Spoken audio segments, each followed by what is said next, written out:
Hi everybody and welcome to the streaming lounge of the Nuremberg International Human Rights Film Festival. Welcome to our first conversation on the issue of filmmakers and festival colleagues at risk in this crazy world that we have right now. And I would like to introduce my two wonderful guests who are, and I think I should say that, not just names in the industry, but they're also personal friends. So thank you very much for joining me. Anna Har from FreedomFilmFest Malaysia and Orwa Nyrabia from IDFA, of course, Amsterdam. But before we start, I pulled out your CVs just to give a short introduction to you guys. And if you have anything to add, please feel free to do so. Maybe let's start with Anna. Anna Har began working in the field of human rights in films after she studied film and anthropology. She has vast experience in training and producing films with different grassroots communities in Southeast Asia and pioneered community filmmaking for organizing and activism in Malaysia in the 1990s. She led and directed a multiple award-winning TV magazine series for young women's empowerment and is behind many of the films produced by civil society on community and human rights issues in Malaysia. Anna is one of the founders of Freedom Film Fest, our colleagues in Malaysia's own international human rights documentary film festival, and currently serves as the executive director of Freedom Film Network. Welcome, Anna. And my second guest is Orwa Nyrabia. Orwa is an award-winning documentary film producer, trainer, festival artistic director, actor and writer, and so much more, but we keep it short. He's the CEO of No Nation Films GmbH, a production company, and he studied acting at the Higher Institute for Dramatic Arts in Damascus. He worked as journalist and as first AD in fiction feature films before dedicating his career fully to documentary cinema. His accolades include the Catherine Catledge Award, the Nestor Almendros Award for Courage in Filmmaking, the George Polk Award for Documentary, the Paul Lauritsen Award for Human Rights Contributions. Orwa is a member of, can I say it, AMPAS or APSA, American, yeah, and the Deutsche Filmakademie here in Germany. Since 2018, Orwa is the artistic director of the biggest documentary film festival in the world, the International Documentary Film Festival Amsterdam. And he's also, and this is the capacity that is most interesting for us today, he's one of the co-founders of the International Coalition for Filmmakers at Risk. Welcome, Orwa. Thank you for being with us. Thank you, Andrea, and thank you to the festival. It's wonderful to join you. Thank you. I thought maybe we start with Anna because it's no coincidence that Anna is our guest today because as a short introduction, you were called in for questioning by the Malaysian police in early June. And this happened in your capacity as a festival director. Anna, can you tell us what happened and what the situation is currently in that case that you're involved in? Yeah, thanks, Andrea. No, that was not in my capacity as the festival director of the Freedom Film Fest, but the organization that I work with, the Freedom Film Network, basically we're dedicated to using films for social impact. So we collaborate with other NGOs and activists and communities to make films. And usually these NGOs and activists, they are using it for campaign. So for this film, there was a spate of deaths in custody, death in police custody. This happened during the lockdown. And then also the organization that we were working with, SWARAM, it's another human rights organization. They've been campaigning for 16 years for an independent police complaints and misconduct commission because there has been so many reported cases time and time again over this past 16 years that we feel that there needs to be this independent body. So with all this background, we decided to co-produce this little short 4-minute animation, which actually chronicled the experience of this young boy who was detained by the police for something. And while he was there for just a couple of days, he himself experienced torture. And he also saw his friend die of torture. And the film is called Chili Powder and Thinner because that is one of the tactics they use to torture the people in custody. They actually throw paint thinner on the body, and then they smear chili powder after that. So that was that was the film. It's only 4 minutes. It was really simple animation. We just got like this cartoonist. He just drew out some of the scenes, and then after that, we got someone to just just do some motion graphics, and then we just add in some voiceovers, etc. And that was it. And so we just released it on YouTube because we are in lockdown now in Malaysia, and the internet is the best way to reach everybody. And so we just released it in June, and the same day we had a kind of a forum, and then less than a month later we were called up by the police for questioning, and they wanted to know who did it, etc. But they also what they did was they also confiscated my phone. And then they raided my office and took away some computers, our equipment, etc., which was a bit shocking. I mean, there's this kind of things happen in Malaysia once in a while, and of course, being a human rights festival, we come across we always feature films that might be sensitive to certain people, but in all this almost 20 years that I've been working with the festival, I mean, our offices have never been raided. And this is for a film that's 4 minutes, and it was the laws that we're being investigated under is kind of silly and vague. One is for defamation. Second is for possibly causing unrest and chaos in public. And the third is for misuse of internet facilities. And this comes with it's a criminal offense. So I'm not only have to pay a fine if found guilty, but I will be jailed. So that is what happened. And I'm not the only one. After that, the cartoonists, the other activists, and the director, everybody else got questioned. And it happened to, over a period of a month. But it is all in the context of Malaysia going through political instability, and the police really extending their powers to a ridiculous extent. Yeah, it's kind of wasting time if you ask me. Everybody's being called for questioning why. When we're under, we're all kind of like under a lockdown. So yeah, that's what it's been. That's what it's been for me. Yes, thanks. What is the current situation? Has anything moved forward? Because right now you were only, just to clarify, you were questioned, but you have not been charged. Is that correct? Yes. So they've done their questioning. They confiscated our equipment. So I guess the next step is usually this goes to the Attorney General, and then they will decide to charge or not. And when it charged, then it goes to court. Yeah. So we're trying to mount a campaign to tell them that this is ridiculous.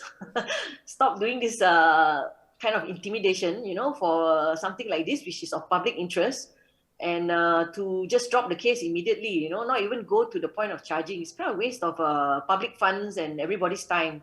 And they're kind of like maybe trying to bring in a fear factor.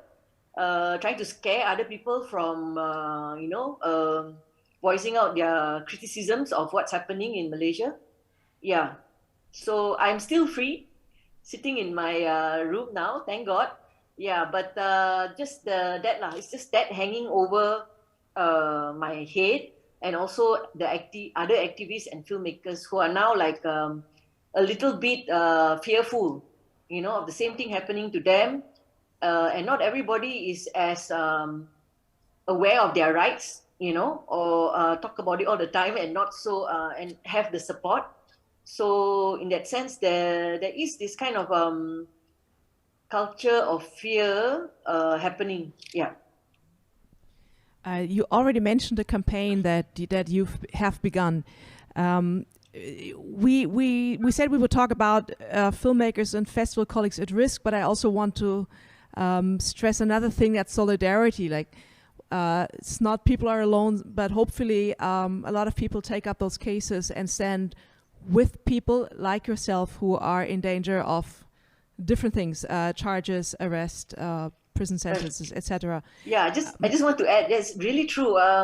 Okay, I mean, the intimidation was not something I enjoyed, but the solidarity that I got from everywhere, you know, from press to signatures to emails to texts, you know, was really heartwarming.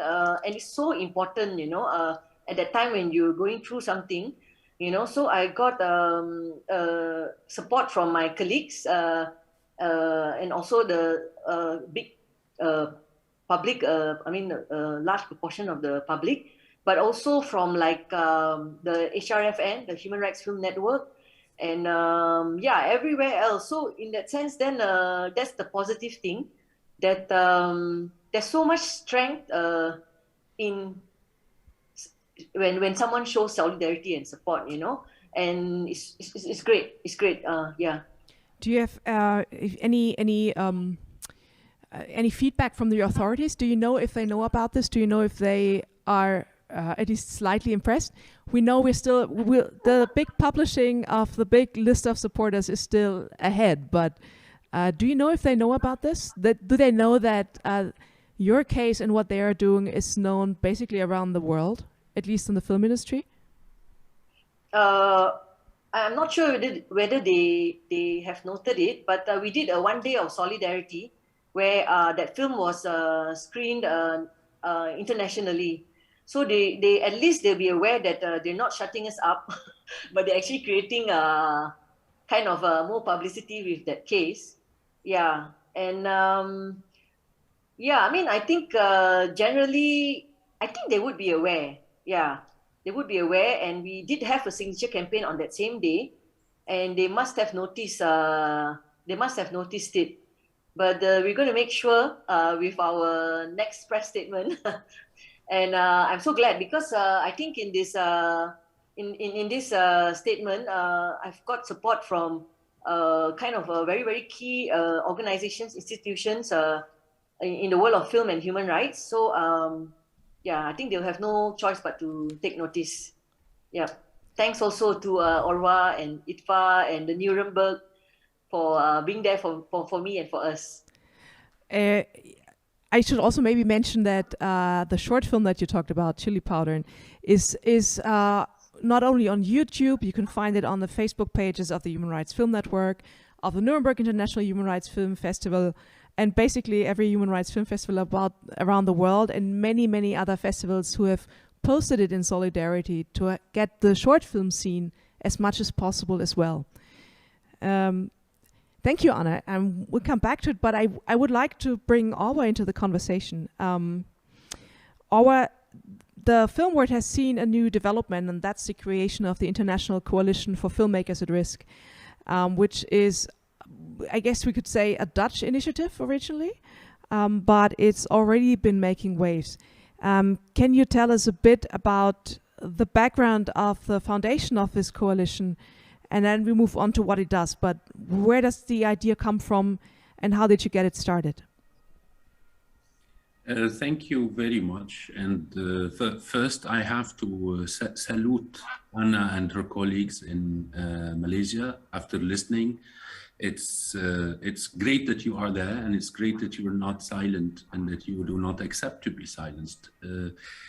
As for International Coalition for Filmmakers at Risk, this is I think it is not fair to call it a Dutch initiative. Of course, it started in the Netherlands and its legal address is in Amsterdam, but I think it is literally in the intersection of interest and need from various organizations, namely the founding organizations being IDFA and the International Film Festival Rotterdam and the European Film Academy, but also many others in the extended network behind this organization. So the point here is simply that these organizations has always been trying to do something meaningful when a filmmaker anywhere in the world is in danger, is prosecuted, is threatened, is imprisoned, or under any kind of extreme threat. And the fact that the fact that each organization tries on its own every time, first to check that, to make sure of the validity of the case, and then to make sure that this is really a case connected to human rights, to artistic rights, to a person and a filmmaker, and not just to trust the case, basically, is a lot of work that everybody was doing all the time alone, and checking and calling friends and checking that, yeah, do you know this person? Is it true what we're hearing, etc.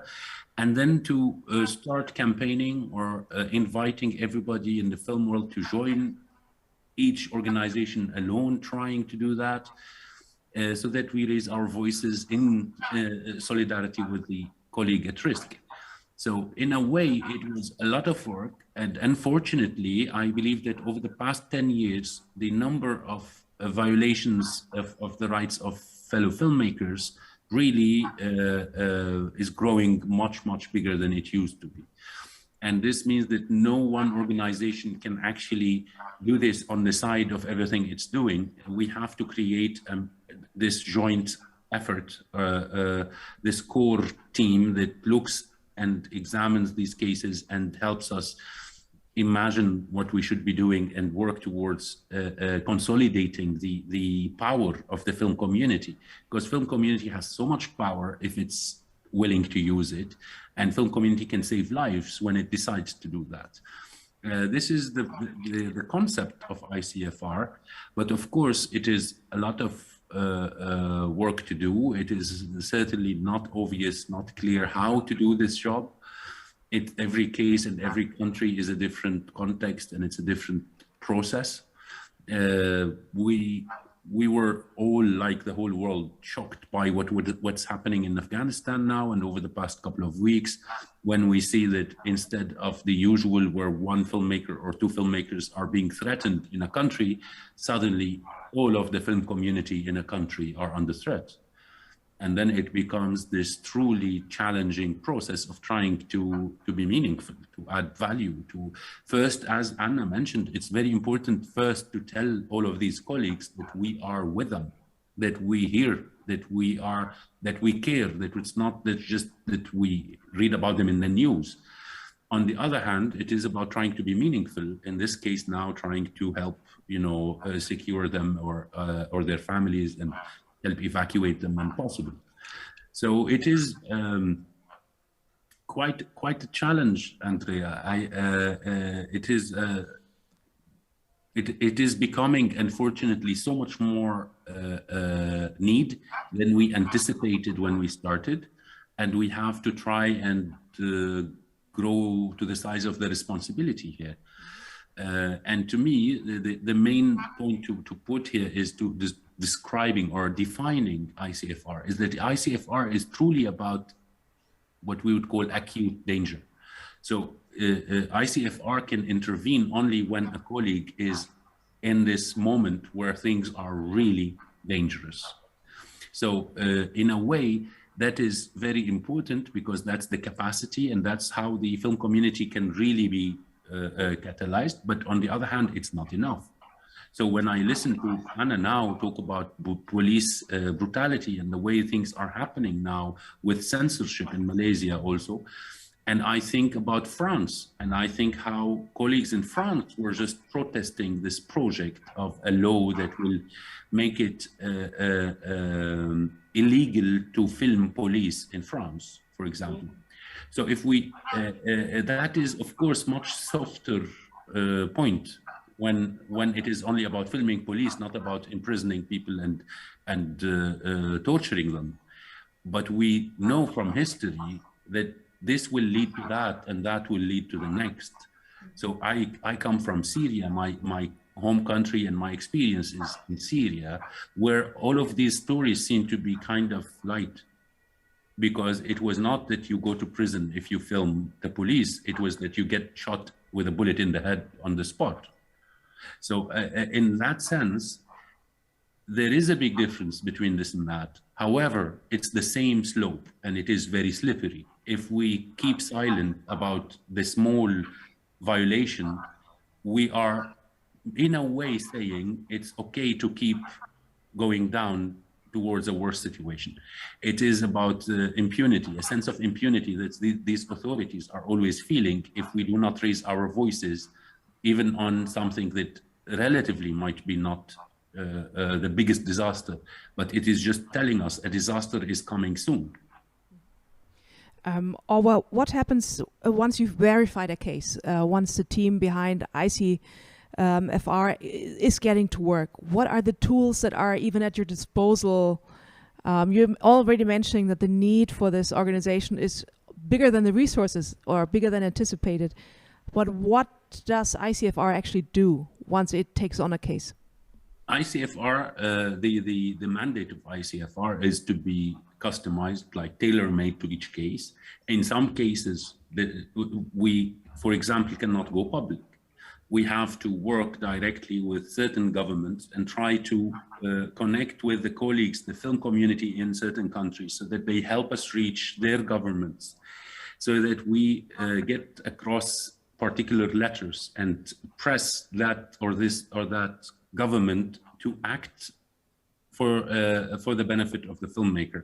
And these are cases that nobody will ever hear about, because part of the what is special about this case is that it has to be not public.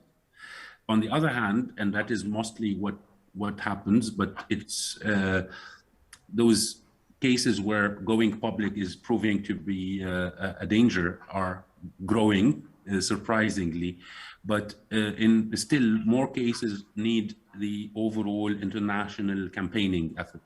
And that's where ICFR starts connecting with different organizations and filmmakers around the world, so that the weight of the film community comes clear. And we work closely with media outlets and film trade magazines and newspapers. And we ask our strategic partners, many different film organizations around the world, to work directly with their own media in their home countries, so that the news of the film community standing in solidarity with a colleague or demanding the freedom of a colleague, etc., become as visible as possible. Now, this is generally a very, how to say, case-by-case situation. Some cases, the campaigning doesn't get to its climax, its maximum, when something good happens and the colleague is released, for example. In other cases, we need to keep pushing. And if we look at the experience of the film community, we see a lot of different results for campaigning. So when we look at Oleg Sentsov, for example, being one of the most famous examples of the film community international campaigning efforts, I've always been asked about the fact that there was so much campaigning, but Oleg was not released until it was a prisoner exchange 5 and something years later. And I do believe that it did make a difference, even though the campaigning did not make the Russian authorities release him immediately. At least he heard about it. It certainly gave him some moral strength. And then the authorities heard about it, and they at least felt that they had to make sure he doesn't die, he doesn't get severely injured or hurt. And that, in a way, is not the best outcome possible. It is still meaningful. It is still a contribution, the best we can do. In other cases, we see campaigning really releasing people from prison. Me, for example, when the international film community campaigned for my freedom 9 years ago exactly today, this was an amazing result, because the Syrian regime at the time did think like this big media or PR image crisis is not worth it. Let's just get rid of this guy and move on. And they did, and that was a new life to me, actually. So there are many different stories that can tell us how essential it is to be tailor-made, to be like really working case by case rather than in a ready-to-go workflow.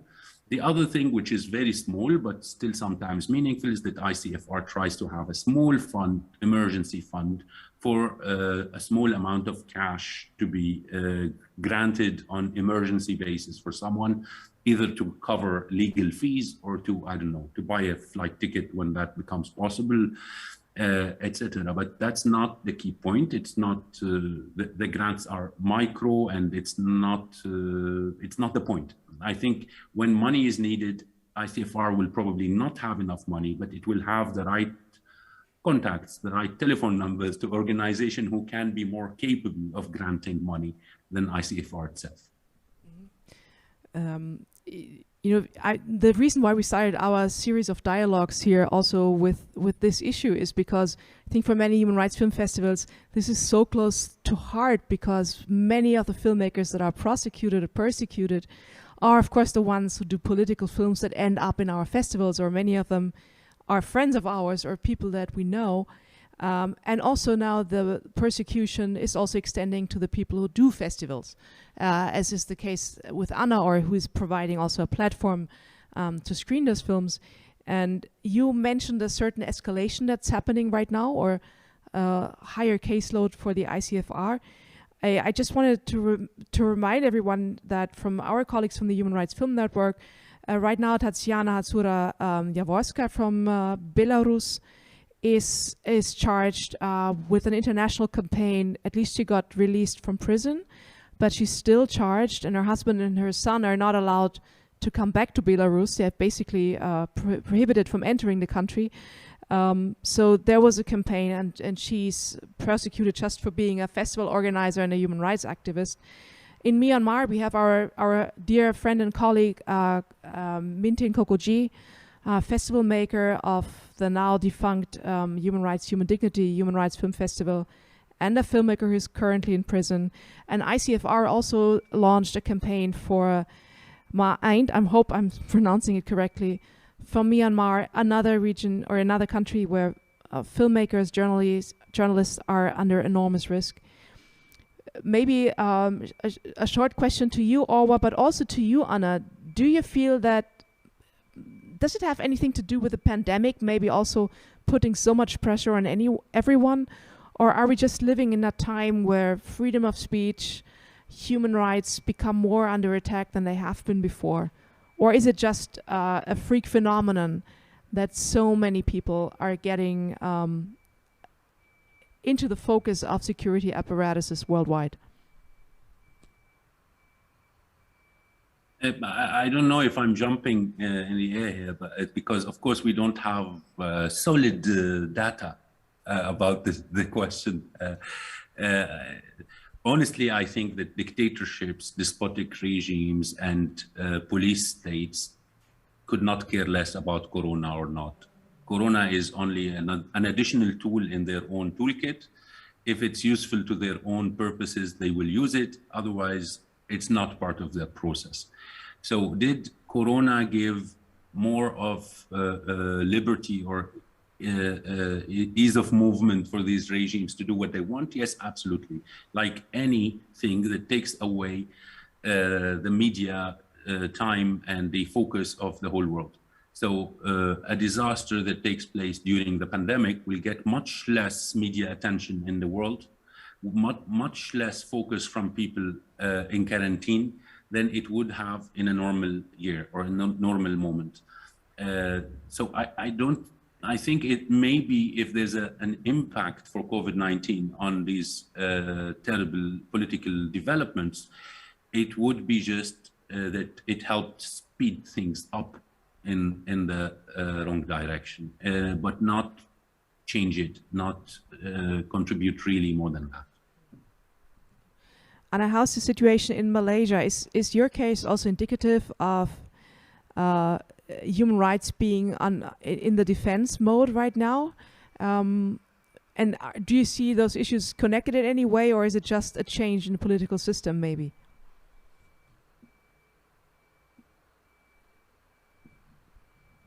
Anna, are you still there?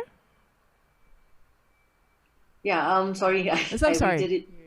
Yeah, I think it is like a trend that is kind of started with like the internet and social media, and if you can see like the attacks are very personal now. Maybe before they would attack institutions, but now they just go straight for the journalists or the filmmakers. So it's really the risks are becoming very personal.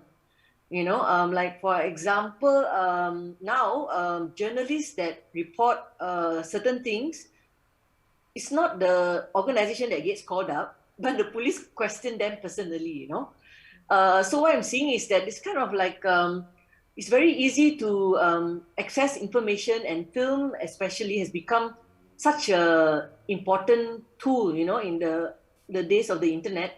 And I feel with the COVID, in a way, that's the only access to information that we have left. So I think that's how it's connected. I mean, of course, it's not the COVID that started everything, but I think in general, I mean, if you look at the trend with especially journalists, they really just target that journalists and not organizations anymore, you know. And then same thing with filmmakers. And the fact that this COVID is happening is just kind of like shifting the focus to this. We are the new enemies of the state, no? Yeah. I'm always admire your courage and also your spirit in still naming things the way they are. How Anna, how can people support you? If people watch this video, there is a change.org petition that can be signed, and we will put the link into the comments for this YouTube channel. But what can people who watch this actually do to support you? One thing is, it's not the people, but ironically, Malaysia wants to have a human rights seat or something in ASEAN or in the UN Council or something. We think it's ridiculous, but so the international community needs to know what the Malaysian government is, how they behave at home towards, you know, activists and human rights, you know, issues. So if, say, the citizens of different countries are able to, you know, alert their government that, you know, that this is happening in Malaysia, and maybe to, I don't know, show some kind of unhappiness, or at least alert the government that the Malaysian government is not the best ambassador for human rights. That would help.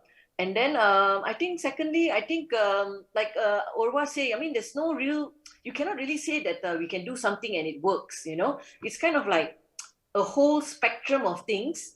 And if it's all there, one of it is going to work, you know, and it will work at a time when it needs to work, you know. So it's that's how I see it. It's like you kind of put as much pressure as possible in whichever angle you can, and then when the situation strikes and you don't know where is it, it could be like the wife of the president who saw the film, or it could be, you know, other things that will pressure or will make a difference at that certain time, and we don't know which will it be, you know. But I would say I would look at it that way, that you have to have multiple support and pressure groups. So like I think just watching the film, commenting about it, sharing it, and signing the petition, for now it's really great. And we had also a lot of like regional news, and I, who usually don't like to speak in public, have now have to speak very much in public about the issue. So I think it's just like, you know, and now this talk at the Nuremberg talk, all this will help, you know. And so yeah, I think that's my response. Yeah. And Orwa, a question to you. I'm hoping that a lot of festival colleagues will also watch this, and if they don't know yet about the ICFR, how can filmmakers or particularly festival makers, festival colleagues, link to the ICFR, and what could be their role? How can the people in the industry help to support the work that you do for individual filmmakers?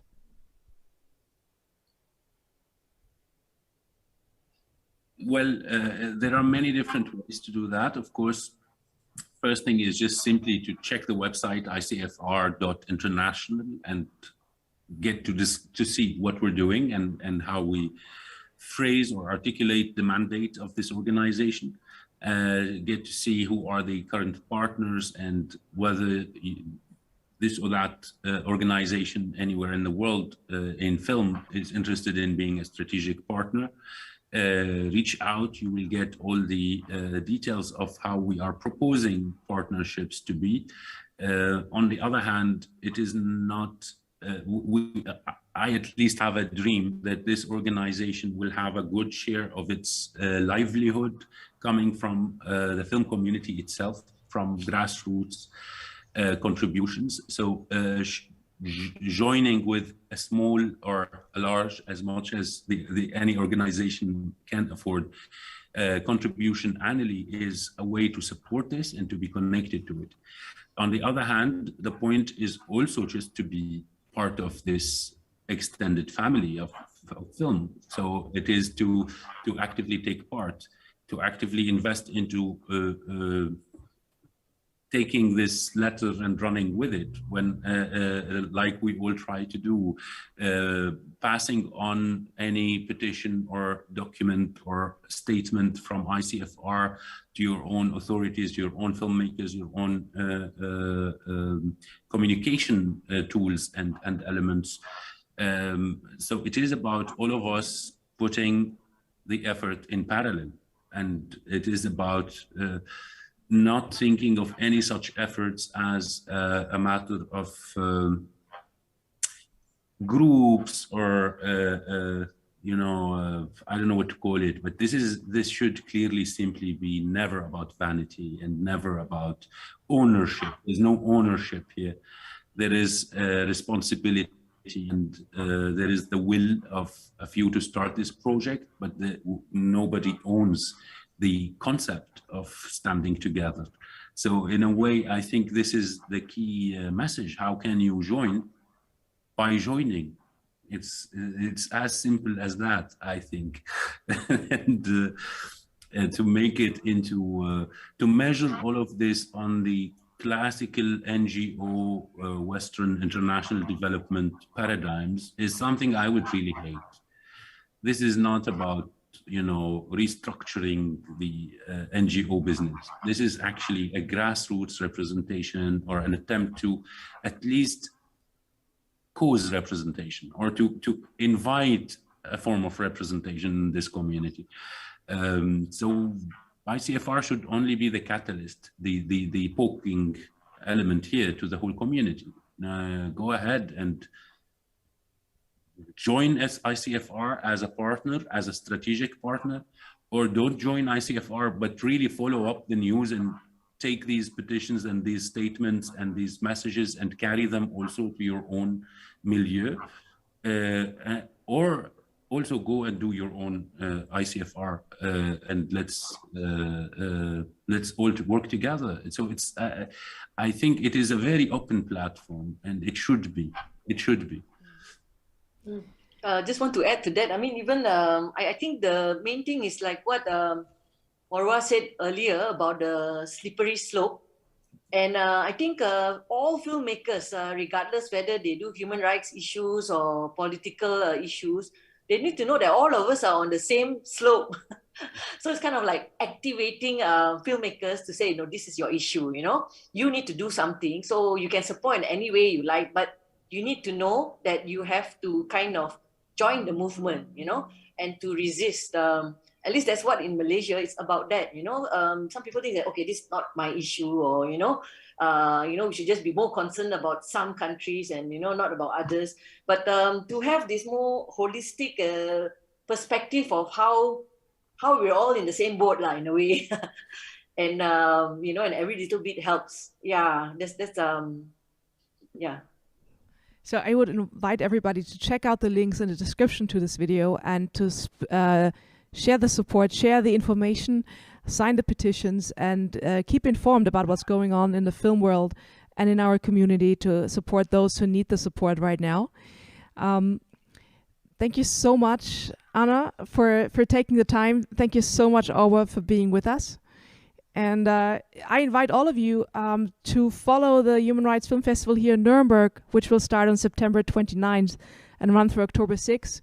Don't travel. We're in the middle of a pandemic, so you can come here. If you're based in Germany, you can watch films online.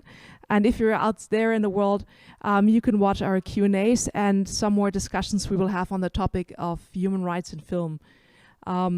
That's it for today, but thank you so much, Anna. Thank you so much, Orwa, for joining me. And I hope I see you very soon somewhere in real life. And all the best also for your case, Anna. Thank you. Thank you for having us. Thank you very much. Thank you. Thank you, Andrea. Thank you to the whole festival team, and power to you, Anna, and to everyone around. Yeah. Take care. Bye-bye. Bye-bye. Thank you.